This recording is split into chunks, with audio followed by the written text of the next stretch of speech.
Hello, I'm Michael Hainsworth. The CIBC Innovation Banking Podcast explores the world of startups, growth stage companies, and late stage companies that have made a big splash in their industries around the world.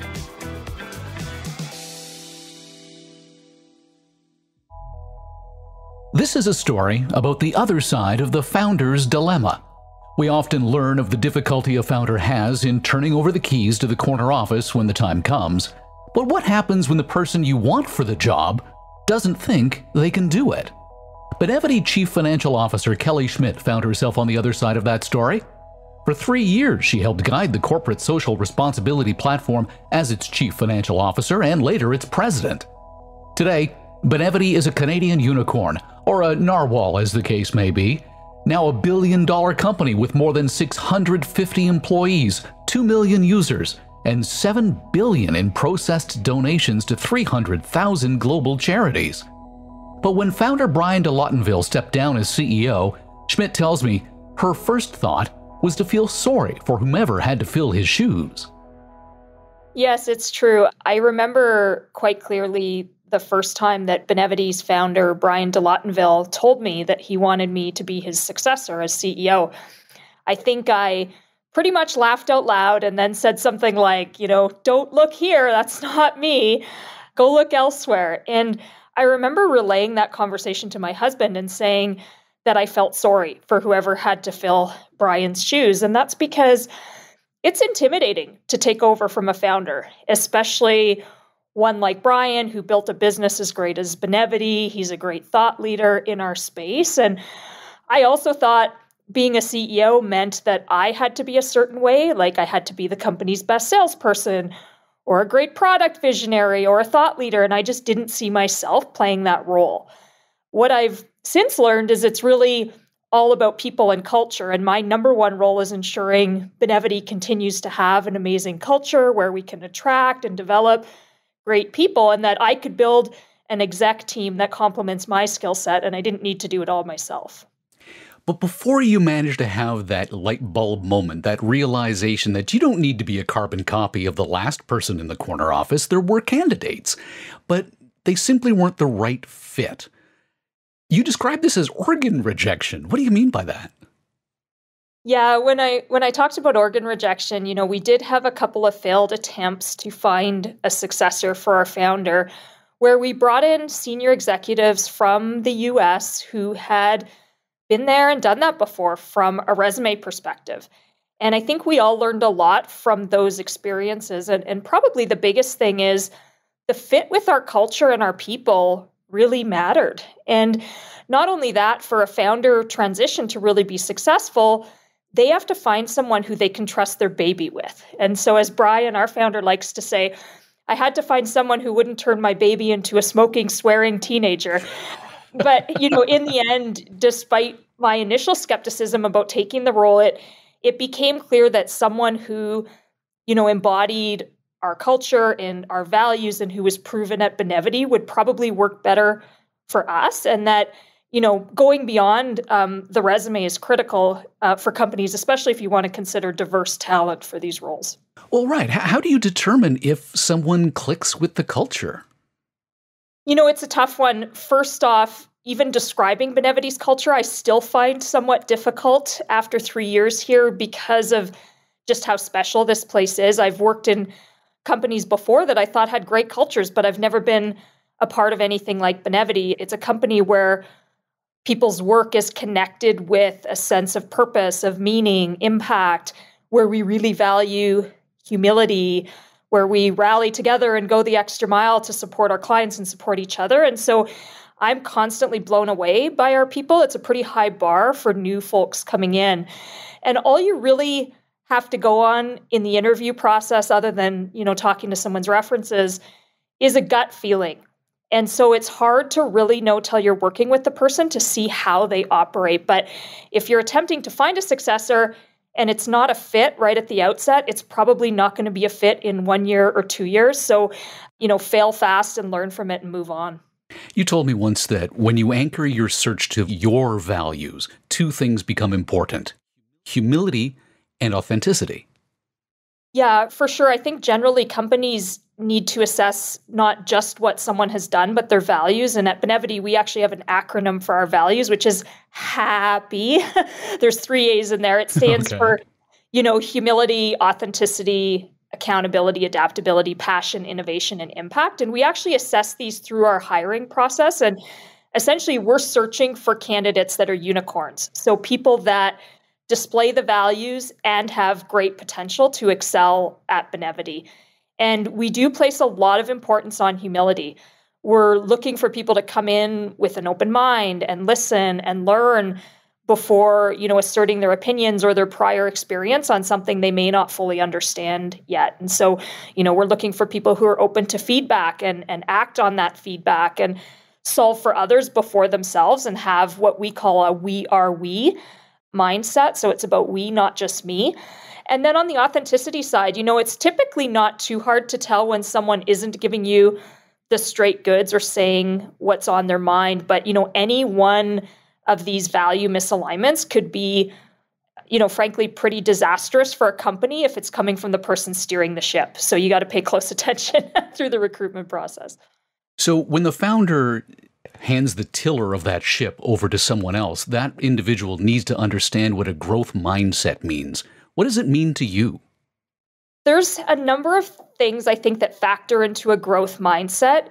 If I start at the individual level, it's realizing that you always have more to learn and continually asking for and taking feedback and just getting better and, essentially putting more energy into learning than trying to look smart, I guess you could say.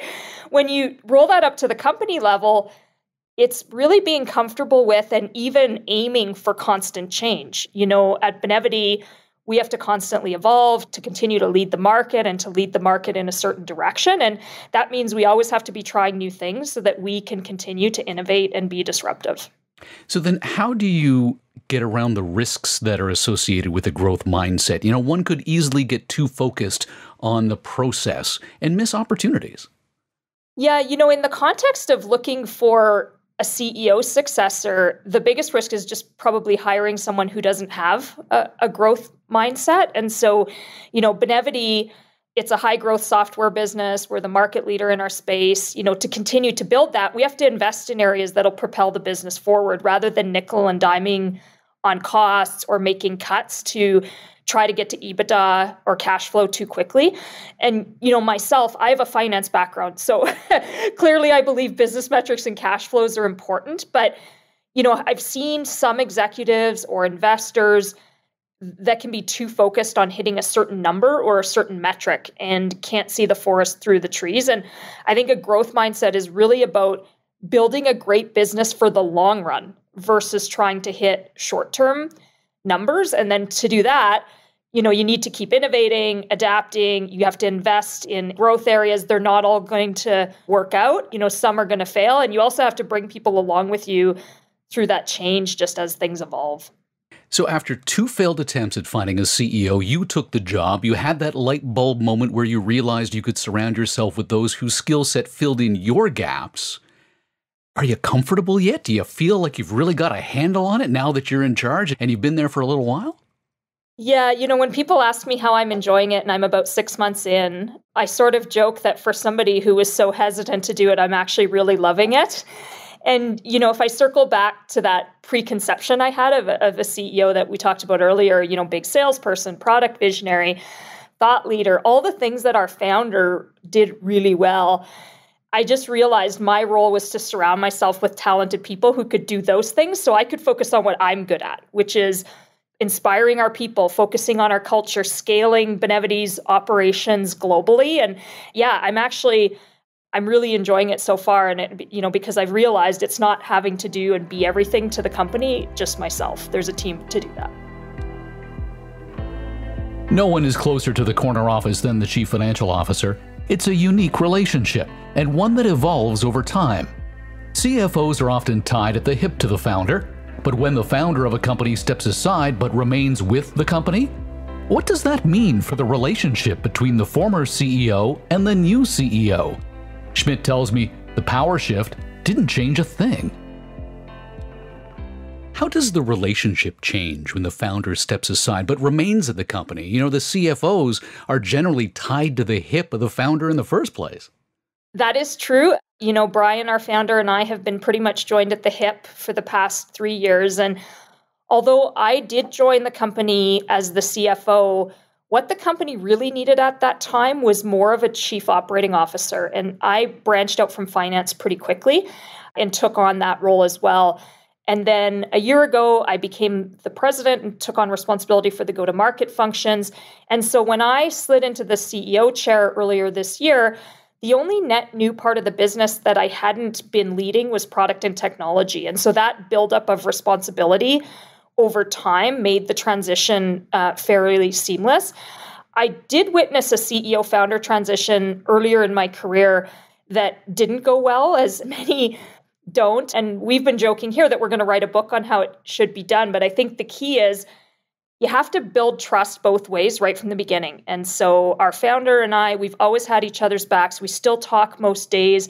We both give each other very raw, unfiltered feedback.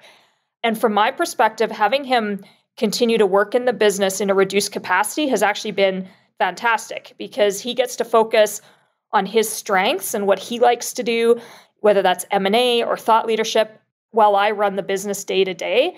And also, you know, having him there as a mentor and a sounding board has played a big role, you know, in making this successful for a first-time CEO like myself. And it makes the CEO job feel a lot less lonely as well.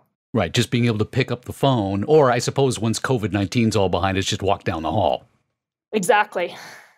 Succession planning, though, of course, doesn't end when the CFO takes the CEO role. You know, does everyone just take a step to the right? Did you have your own version of the founder's dilemma, trying to find the right chief financial officer to replace you? I would say here, succession planning for our founder, it started well before I transitioned into the CEO role. You know, we had been putting the building blocks in place for about a year.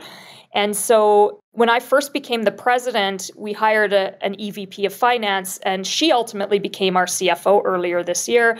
We also transitioned our head of marketing into a new role as chief impact officer to pick up on some of the thought leadership and other areas that our founder had previously led. And a little over a year ago, we also hired a new chief technology officer who could carry Brian's product vision forward. So when the CEO change happened, we actually did just sort of do a musical chairs kind of shuffle, but we already had everyone in place internally that we needed to make it successful. So then what's the secret to building that strong internal team that allows you to promote from within? I mean, a big part of it is building a diverse team. And I really attribute that to our founder. His vision from the start was, you know, build a really diverse company. And he really believed it would result in a higher performing business. And he was right. And so our company, for example, is 51% women. It's 30% BIPOC. That's pretty much unheard of in other tech companies, which are typically, you know, 35% female at best. And to do that, Benevity didn't set any targets. And so from the outset, we focused on the behaviors we believed were important for other companies to role model as well. You know, one example of that is Benevity hired me to be the CFO a few weeks after I'd had a child and had to wait 6 months for me to start the role. We've got a really inclusive and progressive parental leave program that provides support not just for the delivering parent, but the non-delivering parent as well. We regularly look at things like gender pay equity. But building that strong internal team, it ties back to the company's values as well. And so if you've got people with the right skills who really role model the values that are most important to you, like in our case, humility and authenticity, you know, promoting from within is much easier.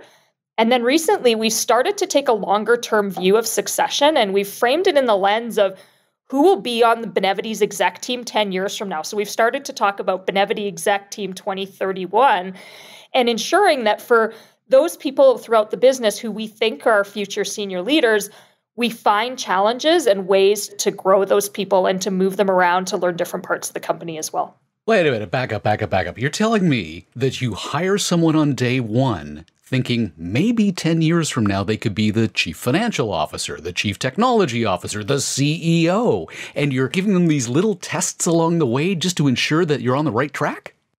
So not quite, but close. Okay. We don't necessarily think that when we hire them on day one, but I'm talking about people who have been in our business for, let's call it 6 months or a year or 2 years, that really stand out as those shining stars. And we're starting to have more regular conversations so that we all know who those people are at all levels. And we make sure that they have lots of opportunity to build their careers within Benevity versus going to do it elsewhere.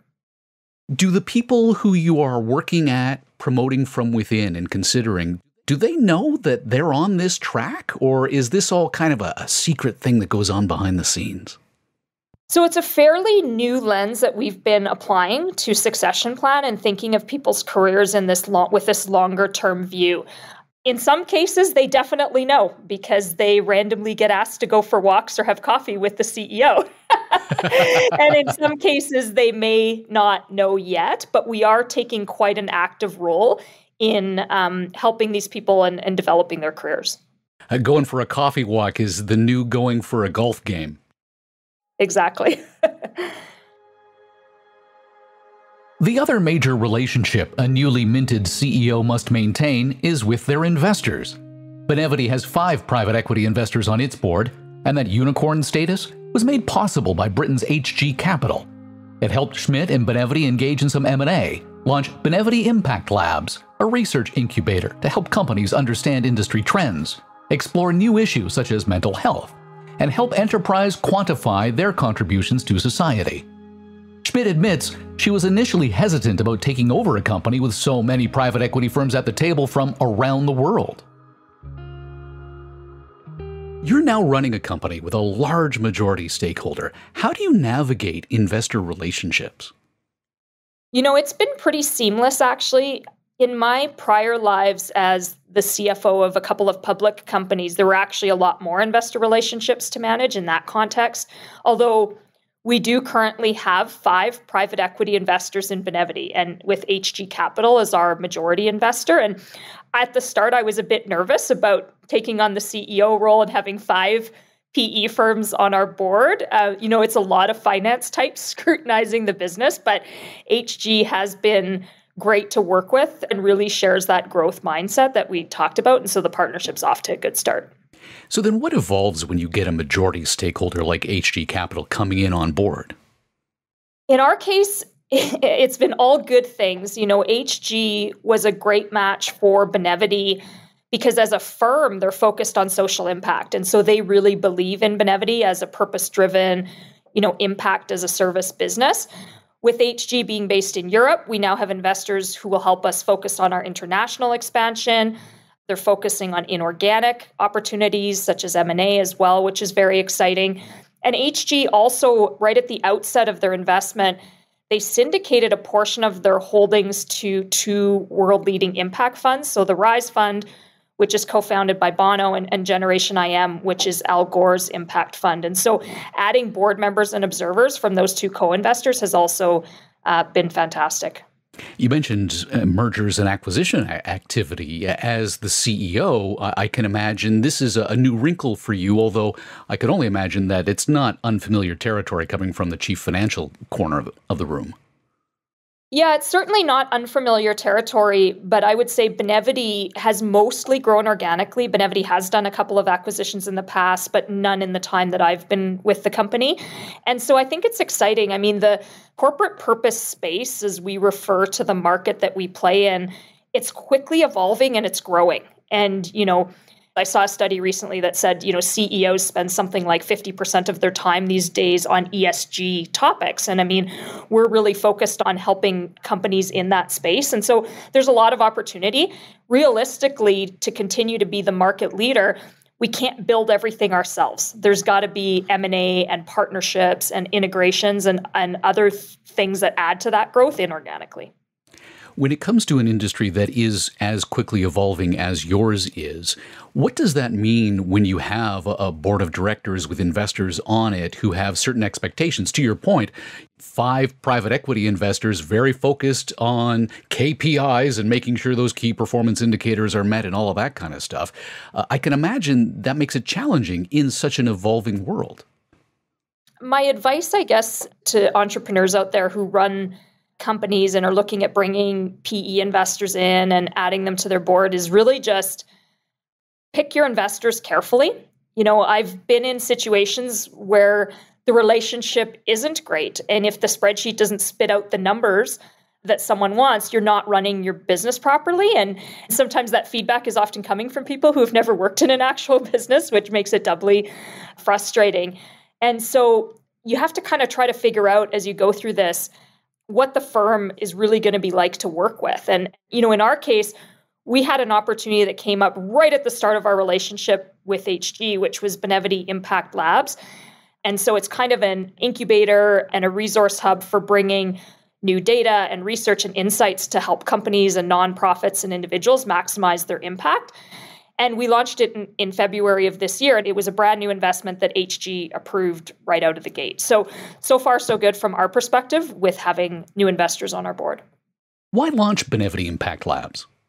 Benevity Impact Labs, it kind of exists to focus on the S in ESG. And so if you think about ESG historically, it's fairly straightforward to set science-based goals around reducing your emissions, or if you want to focus on the G, you can boost diverse representation on your boards.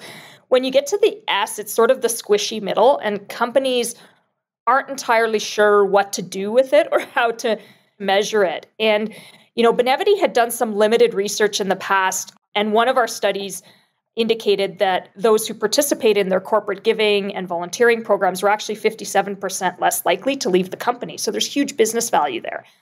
Another recent survey we did indicated that employees of Fortune 1000 and other mid-market companies as well, they'd be more likely to recommend their company to others if that company took steps to address social or racial injustice as part of its corporate culture.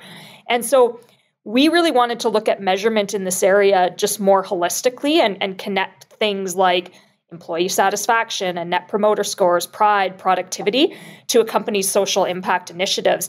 And I think what resonated with our new investors was just, there is a real tangible business impact here in addition to the social good that comes from these initiatives. And it's definitely something that's going to resonate and is resonating a lot with the C-suite when we take this lens to the approach. And so from that perspective, the investment that we actually plan, we ended up adding more resources through that process. So where do you, Kelly Schmitt, take Benevity next?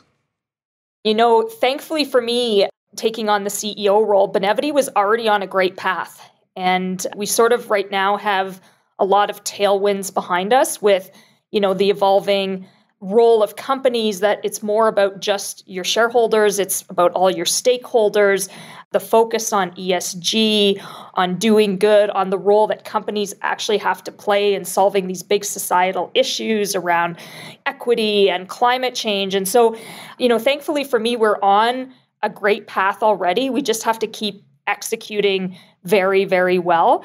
But when I think of success, and if somebody asks me in 5 years as the CEO looking back, what will I feel good about? It will be that people think of Benevity not just in their work lives, but in all aspects of their life.